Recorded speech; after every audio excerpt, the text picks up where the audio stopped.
احسان ہے اس امت کے ساتھ کہ فقط توبہ کی نیت پر اللہ تعالیٰ فرماتے ہیں ہاں تم نے بھی اعتماد کر کے مان لیا تھا، ہم بھی نیت پر اعتماد کر کے تمہاری توبہ قبول کر لیتے ہیں۔ چنانچہ امام نصفی رحمۃ اللہ علیہ نے حدیث نقل کی ہے کہ جبریل علیہ السلام نبی علیہ السلام کی خدمت میں حاضر ہوئے کہ اللہ کے نبی، انسان جو توبہ کرے گا تو اس کی موت سے 1 سال پہلے تک جو اس نے توبہ کی ہوگی وہ قبول کر لی جائے گی۔ تو اللہ تعالیٰ کے محبوب نے فرمایا کہ نہیں، یہ تو بہت لمبا عرصہ ہے۔ پھر وہ دوبارہ آیا کہ اے اللہ کے نبی، اللہ تعالیٰ فرماتے ہیں کہ 1 مہینہ پہلے اگر توبہ کرے گا تو وہ بھی قبول کر لی جائے گی۔ فرمایا یہ بھی بہت وقت ہے۔ پھر 1 ہفتہ کہا، پھر 1 دن کہا کہ موت سے 1 دن پہلے تک توبہ قبول کر لیں گے۔ نبی اسلام نے فرمایا یہ بھی بہت پہلے ہے، جلدی ہے۔ تو پھر جبریل اسلام اللہ کی طرف سے پیغام لائے کہ اچھا، جب بندے کا سانس اکھڑتا ہے موت کے وقت، اس سانس کے اکھڑنے سے پہلے پہلے جو توبہ کر لے گا ہم اس کی توبہ کو بھی قبول کر لیں گے۔ آخری لمحے تک اللہ تعالیٰ نے کنسیشن دے دی۔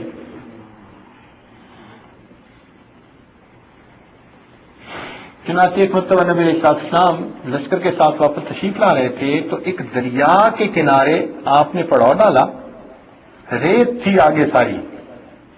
آپ نے نماز پڑھی اور امت کے لیے خوب رو کر آپ نے دعائیں مانگی۔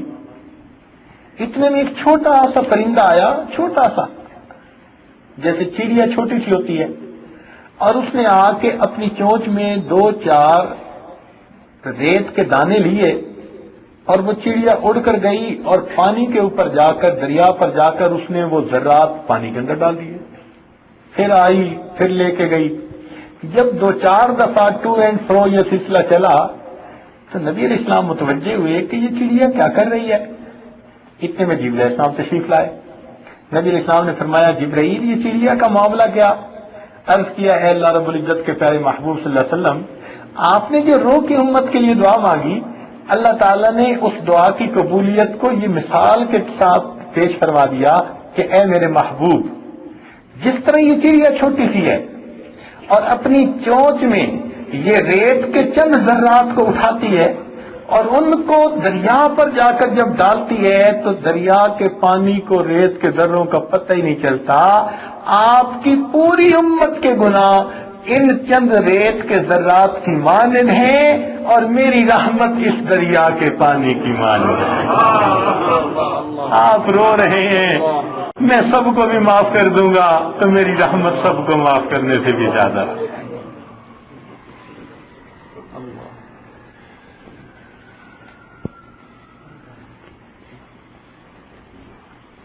چنانچہ حضرت موسیٰ علیہ السلام کی قوم پر ایک مرتبہ لمبا عرصہ بارش نہ ہوئی تو آپ سب کو لے کر باہر میدان میں آئے اور دعائیں مانگی کہ اللہ بارش عطا فرما دیجیے۔ بڑی دیر دعائیں مانگی مگر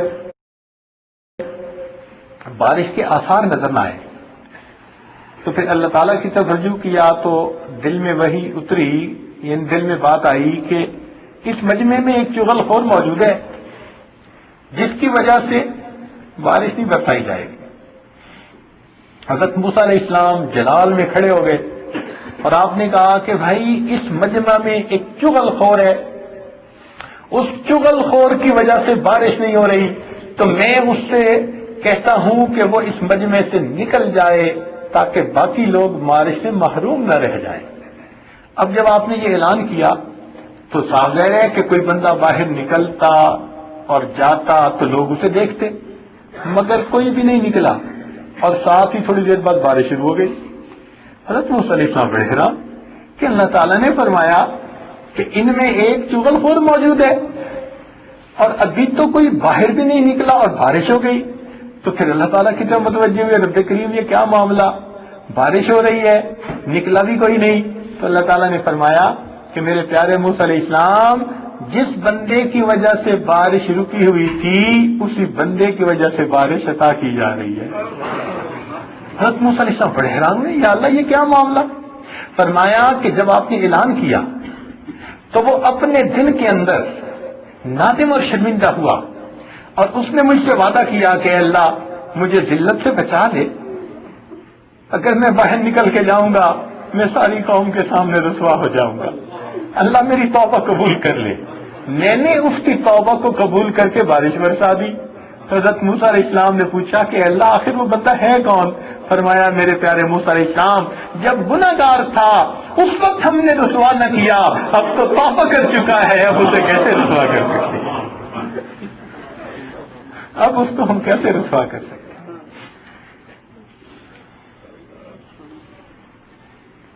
چنانچہ جنت کے سب دروازے کھلتے ہیں، بند ہوتے ہیں، سوائے ایک دروازے کے جس کا نام باب التوبہ ہے۔ وہ کبھی بھی بند نہیں ہوتا، ہمیشہ کھلا ہوتا ہے۔ پتہ نہیں دن کے یا رات کے کسی وقت میں کوئی بندہ توبہ کرے، اللہ تعالیٰ اس کی توبہ کو اس وقت قبول فرما لے۔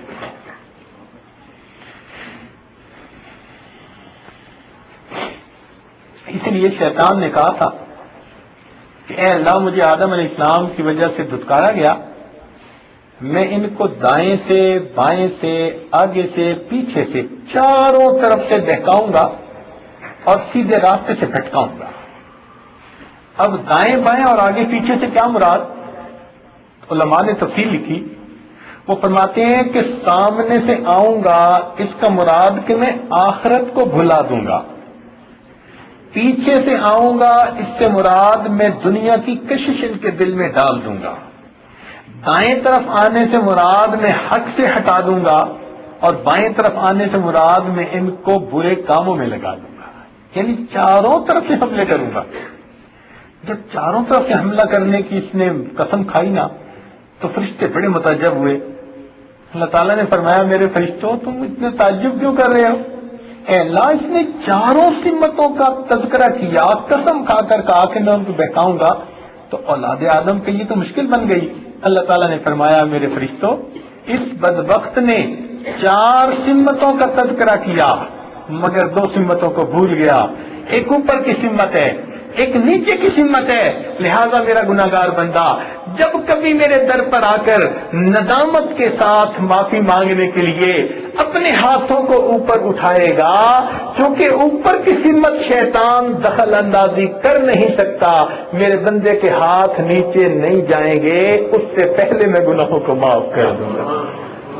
اور اگر کوئی میرا بندہ میرے در پر آ کر اپنے سر کو سجدے میں ڈال دے گا، چونکہ سر نیچے کی سمت کو جھکتا ہے اور نیچے کی سمت شیطان اثر انداز ہو نہیں سکتا، اس لیے میرے بندے کا سر سجدے سے نہیں اٹھے گا، اس سے پہلے میں اس کے گناہوں کو معاف کر دوں گا۔ تو نیچے اور اوپر کی سمت کھلی ہے، ہاتھ اٹھا کے دعا مانگ لیجئے، اللہ قبول فرما دیں گے۔ اللہ کے در پہ سر جھکا دیجئے، اللہ تعالیٰ پھر بھی توبہ کو قبول فرما دیں گے۔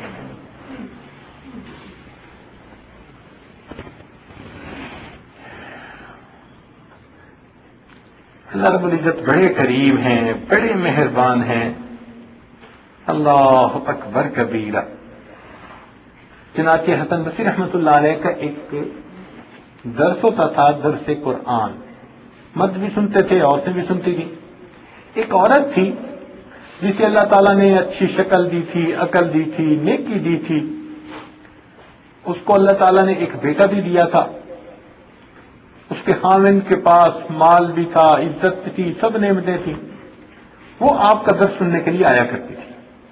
اللہ تعالیٰ کی شان کہ اس کا خاوند کسی وجہ سے فوت ہو گیا، اس کا بچہ ابھی کوئی اٹھتی جوانی کی عمر میں تھا، یعنی 17-18 سال کی عمر سمجھ لیجئے، اس عمر میں تھا جب اس کو باپ کا پورا پیسہ مل گیا نا تو وہ بچے کا دماغ خراب ہو گیا، اس کو برے دوست مل گئے۔ ماں نے نیت کر لی کہ میں اس بچے کی پرورش کروں گی، میں دوسری شادی نہیں کرتی، ایسا نہ ہو کہ بچے کو سر کا سایہ ہی نہ رہے کوئی، تو میں بچے کی خاطر بیٹھوں گی۔ لیکن بچے کو جب پیسے ہاتھ میں آئے تو اس کو تو برے عادتیں پڑ گئیں، اس کو جوانی کے چسکے پڑ گئے، روز ہی وہ کسی نہ کسی گناہ میں ملوث ہوتا، شراب شباب کے کاموں میں وہ لگ گیا۔ ماں اسے سمجھاتی، بچہ ذرا نہ سمجھتا، وہ اسے حسن بصری رحمۃ اللہ علیہ کے پاس لے کے جاتی تو بچہ پھر بھی نہ سمجھتا۔ کتنی بار حسن بصری رحمۃ اللہ علیہ نے بھی اسے سمجھایا، وہ چکنا گھڑا تھا، ہاں ہاں کر لیتا تھا، سن لیتا تھا، مگر بات مانتا نہیں تھا، کرتا وہی تھا جو اس کے دل میں آتا تھا۔ سالوں گزر گئے، حتیٰ کہ حسن بصری رحمت اللہ علیہ اپنے دل میں اس سے نا امید ہو گئے کہ شاید اس کے نصیب میں نیکی کی طرف آنا نہیں لکھا ہوا، اس کے دل پہ تالے لگ گئے۔ مگر ماں تو ماں ہوتی ہے، وہ پیچھے لگی رہتی تھی، جب بچہ آتا تھا اسے سمجھاتی تھی۔ اب جب کئی سال گزر گئے، گناہوں میں پڑے، تو وہ بچے کی صحت بھی کمزور ہو گئی اور وہ مریض ہو گیا، جیسے ٹی وی کا مریض بن جاتا ہے، تو وہ اس طرح مریض بن گیا۔ چنانچہ مریض بن گیا تو گھر آ گیا، اب نہ مال ہے، نہ جمال ہے، نہ کچھ ہے، سب ضائع کر بیٹھا، بستر پہ پڑا ہوا ہے، بیمار ہے۔ ماں اس کے پاس بیٹھی ہے، اسے سمجھا رہی ہے کہ بیٹے تو نے اپنی دنیا کی زندگی تو تباہ کر لی، اب بھی توبہ کر لے، تیری آخرت تو کچھ سنور جائے، ابھی بھی تو اپنی آخرت سنوار سکتا ہے۔ جب ماں نے رو کر اخلاص کے ساتھ اس کو یہ باتیں سنائیں تو بچے کا دل تھوڑا سا موم ہوا، وہ کہنے لگا اچھا ٹھیک ہے امی مجھے بتائیں میں کیسے توبہ کروں، تو کوئی عالم ہی بتا سکتا ہے۔ اس نے کہا اچھا حسن بصری رحمۃ اللہ کے پاس مجھے لے کے جائیں۔ ماں نے کہا بیٹا تو چل کے جا نہیں سکتا اور میں تجھے اٹھا کے لے جا نہیں سکتی، آخر بڑا ہے، جوان ہے۔ اس نے کہا اچھا امی پھر حسن بصری رحمۃ اللہ کے پاس جائیں اور ان کو کہیں کہ وہ آ کے مجھے توبہ کا طریقہ بتا دیں۔ ماں بڑی خوش ہوئی کہ چلو میرا بچہ توبہ کی نیت کر چکا۔ اب وہ خوش خوش گئی۔ اللہ تعالیٰ کی شان کہ حسن بصری رحمت اللہ علیہ اس وقت درس قرآن کی تیاری کر رہے تھے اور کچھ دیر کے بعد ان کے پاس ہزاروں لوگ درس قرآن سننے کے لیے آیا کرتے تھے۔ جب یہ عورت پہنچی اس نے کہا آپ میرے گھر آئیں، میرے بچے کو توبہ کا طریقہ سکھائیں، بتائیں۔ تو حسن بصری رحمۃ اللہ علیہ کا ذہن میں تو پرانا آئیڈیا تھا کہ وہ درجنوں دفعہ مجھے ڈاج کر چکا، میری بات کو رد کر چکا، سنتا ہی نہیں، وہ اب بھی اسی طرح مجھے پھر ڈاج کرے گا، جھوٹ بولے گا، تو میں اپنا وقت کیوں ضائع کروں؟ جو لوگ سننے کے لیے آئے بیٹھے ہیں نیکی کا شوق لے کے، میں ان کے لیے کیوں نہ درس قرآن کی تیاری کروں؟ انہوں نے کہہ دیا کہ بات یہ ہے کہ تیرے بیٹا جو ہے اس نے تو کبھی بات سنی نہیں، کبھی نماز نہیں پڑھی، اس لیے میں اب اپنا وقت ضائع نہیں کرتا، مجھے درس قرآن دینا ہے، میرے پاس وقت نہیں ہے، میں نہیں آ سکتا۔ اس نے کہا کہ حضرت میرے بیٹے نے کہا کہ امی اگر میں فوت ہو جاؤں تو حسن بصری رحمۃ اللہ کو کہنا کہ میرا جنازہ بھی پڑھائیں۔ حسن بصری رحمۃ اللہ فرمایا دیکھو میں نے کبھی بھی زندگی میں تمہارے بیٹے کو نماز پڑھتے نہیں دیکھا، اور میری نظر میں جو کبھی بھی نماز نہ پڑھے من ترک الصلاۃ متعمدا فقد کفر، ایسا یہ کفری عمل ہے، میں اس کا جنازہ بھی نہیں پڑھنا چاہتا۔ اب جب اس نے سنا عورت نے تو وہ خاموش واپس آ گئی، غمزدہ تھی، آخر استاد تھے، شیخ تھے، انہوں نے نہ کر دی۔ اب جب بیٹے کے پاس آئی تو بیٹے نے کہا کہ امی حسن بصری آ گئے۔ اس نے کہا بیٹے تو نے ان کو اتنی دفعہ دھوکہ دیا کہ اب وہ تجھ سے مایوس ہیں، تیری خاطر اپنا وقت کیوں ضائع کرے؟ ان کو بڑا درس دینا ہے، مجمع موجود ہے وہاں، تو وہ نہیں آ سکتے یہاں۔ امی میں نے تو کہا تھا جب میں مر جاؤں تو اس وقت میرا جنازہ بھی پڑھا ہے۔ ان کا بیٹے انہوں نے کبھی تجھے نماز پڑھتے دیکھا نہیں، تو انہوں نے نہ بول دی ہے کہ میں تیرے بیٹے کا جنازہ بھی نہیں پڑھاؤں گا۔ جب بچے نے یہ بات سنی نا کہ میں اتنا گنہگار ہوں کہ ایک وقت کا اتنا نیک آدمی نہ میرا جنازہ پڑھانا چاہتا ہے نہ میرے پاس آنا چاہتا ہے، تو اس وقت اس بچے کے دل پہ چوٹ لگی، آنکھوں میں سے آنسو آ گئے، کہنے لگا امی میرا سانس گھٹ رہا ہے، لگتا ہے کہ میرا وقت قریب ہے، تو میری وصیت ہی سن لے۔ ماں نے کہا بیٹے کیا وصیت ہے؟ کہنے لگا کہ بیٹے امی میری وصیت یہ ہے کہ جب میری روح نکل جائے تو میرے ساتھ 3 کام کرنا۔ ایک تو یہ کہ مجھے قبرستان میں دفن نہ کرنا۔ اس نے کہا کیوں؟ کہنے لگا میں اتنا گنہگار ہوں کہ کہیں میری وجہ سے قبرستان کے دوسرے مردوں کو بھی عذاب نہ ہو جائے۔ امی مجھے گھر میں ہی دفن کر دینا۔ اچھا اور بچہ؟ کہنے لگا امی جب میں مر جاؤں تو میرے گلے میں اپنا یہ دوپٹہ ڈال دینا اور میری لاش کو گھسیٹنا۔ بیٹے ایسا کیوں کروں؟ امی اس لیے کہ میں نے کتوں والے کام کیے ہیں، جب کتا مر جاتا ہے تو اس کی لاش کو گھسیٹتا ہے، مجھے بھی گھسیٹنا۔ اب بھی بچے نے یہ بات کی تھی اور ادھر اس نے اللہ کے حضور اپنی جان پیش کر دی. تو جیسے ہی جان پیش کر دی اللہ کی شان، ماں ابھی رو رہی ہے اور ادھر دروازے سے دستک ہوتی ہے. تو اس نے آ کے پوچھا کہ من تکل صاحب، کس نے دروازہ کھٹکھٹایا؟ تو جواب ملا کہ میں حسن بصری ہوں. حضرت آپ میرے دروازے پر کیسے آئے؟ فرمانے لگے کہ تجھے تو میں نے نہ کر دی تھی اور آپ چلی گئی.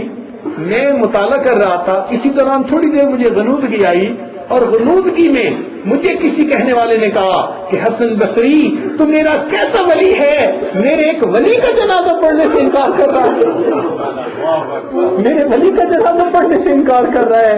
میں سمجھ گیا اللہ نے تیرے بیٹے کی توبہ کو قبول کر لیا. حسن بصری حاضر ہے، میں تیرے بچے کو نہلاؤں گا، کفناؤں گا اور میں اسے نماز جنازہ بھی پڑھاؤں. جو اتنا کریم پروردگار ہو کہ آخری لمحے میں بھی اگر وہ توبہ بندہ کر لیتا ہے پروردگار اس کی توبہ کو بھی قبول کر لیتا ہے. تو میرے دوستو، ہم آج آپ کی اس محفل میں سچے دل سے اگر توبہ کریں گے تو رب کریم یقیناً ہم پر مہربانی فرمائیں گے. چنانچہ کتابوں میں لکھا ہے کہ اگر کوئی آدمی ایسا کہ جس نے پوری زندگی کوئی نیک کام نہیں کیا، اپنی جوانی اس نے گناہوں میں گزار دی، حتیٰ کہ بڑھاپے کی عمر کو آ گیا، بال سفید ہو گئے، جسم پہ اس کے گوشت نہیں رہا، ہڈیوں کا ڈھانچہ بن گیا. اب اس وقت جب اس کا قریب کوئی بھی نہیں، لوگ اسے اولڈ ایج ہاؤس میں ڈال دیتے ہیں، اپنا کوئی پاس رہنا بھی پسند نہیں کرتا. جب وہ اکیلا ہوتا ہے، دنیا والوں کی نظر میں اس کی کوئی قیمت نہیں ہوتی، اس وقت اگر کوئی بوڑھا اپنے گناہوں پہ نادم اور شرمندہ ہوتا ہے اور اگر وہ اپنی لاٹھی کا سہارا لے کر وہ دھانپتا ہوا کانپتا ہوا اپنے رب کے دروازے کی طرف چل کے جاتا ہے، اللہ میں تجھے منانے کے لیے آ رہا ہوں، تو اللہ رب العزت اس باغی بوڑھے سے یہ نہیں پوچھتے اے باغی بوڑھے تو نے جوانی کیسے گزاری، تیرا جمال کدھر گیا، تیرا مال کدھر گیا، اب تجھے میرا در یاد آیا، تیرے پلے کیا، نہ تیرے منہ میں دانت ہے نہ تیرے پیٹ میں ہاتھ ہے، اب میرا در تجھے یاد آیا. اللہ گلا نہیں کرتے، تانا نہیں دیتے پروردگار، بلکہ اس باغی بوڑھے کی توبہ کو بھی اللہ قبول کر لیتے ہیں. حدیث پاک میں آتا ہے کہ اگر وہ چل کے آتا ہے میری رحمت اس کی طرف دوڑ کے جاتی ہے. وَإِنْ أَتَانِي يَمْشِي أَتَيْتُهُ هَرْوَلًا، جو اتنا کریم پروردگار ہے اس بڑھاپے کی توبہ کو بھی قبول کر لیتا ہے. تو دوستو، آپ آج جوانی کی عمر میں اگر سچی توبہ کریں گے تو رب کریم کتنے مہربان ہوں گے. لہذا آج کی اس محفل میں ہم اپنے تمام گناہوں سے سچی توبہ کر کے آئندہ نیکوکاری پرہیزگاری کی زندگی گزارنے کا دل میں عہد کر لیں. رب کریم ہم پر مہربانیاں فرما دیجئے.